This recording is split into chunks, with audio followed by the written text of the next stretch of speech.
নিচিনা এলেহুৱা মানুহ আৰু চাগে নায়েই। ইমান এলেহুৱা মানুহ থাকে নি বাৰু? এনেকুৱা এলেহুৱা মানুহৰ কিবা উন্নতি আছে জানো? ময়ো তেনেকুৱাই হৈছোঁ আৰু। ৰাতিপুৱাই ভাবোঁ আৰু দিনটোৰ ভিতৰত আজি বোলো ভাল ভিডিঅ' এটা বনাম। নোৱাৰোঁ নহয়, গধূলিলৈকে সেনেকৈয়ে পঠিয়াই দিওঁ সময়টো। যিকণ সময় ফ্ৰীকৈ পাওঁ সেইকণ সময় মোবাইল চাই পঠিয়াই দিওঁ। তাকো লোকৰ ভিডিঅ'। নিজে কিবা এটা বনাম বুলি ভাবোঁতে এনেই সময়টোকে পঠিয়াই দিওঁ। কিবা মানে কিনো চিন্তাধাৰাবোৰ কৰি থাকোঁ আৰু ভগৱানেহে জানে।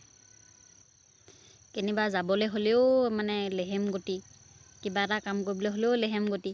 এদিনো সোনকালে কাম চাম কৰি আজৰি হ'ব নোৱাৰোঁ। মোৰ ক্ষেত্ৰতে হয় নে কি নাজানো আৰু। এনেকৈ হ'লেনো বাৰু জীৱনত উন্নতি কৰিব পাৰিম নেকি? সদায় মই সময়বোৰ সেনেকৈয়ে পঠিয়াই আছোঁ নহয়। আজি কৰিম বুলি ভাবোঁ তেনেকুৱা, কালি কৰিম বুলি ভাবোঁ তেনেকুৱা। নহ'ব আৰু এনেকৈ। আগতে স্কুললৈ গৈ থাকোঁতে ভাবোঁ আজি ভালকৈ পঢ়িম। তাৰপৰা এদিনাখনি ভাবোঁ আজি ভালকৈ পঢ়িম। সেনেকৈয়ে পঠিয়াই দিলোঁ আৰু। এনেকৈ হৈ থাকিলে বাৰু নিজৰ ল'ৰা ছোৱালীক কি শিক্ষা দিমগৈ? ভাবিলেই কেতিয়াবা নিজকে মাথাটো গৰম হৈ যায়। এনেকৈ জেগাবন্দী কৰিবলৈ জীয়াই আছোঁ নেকি?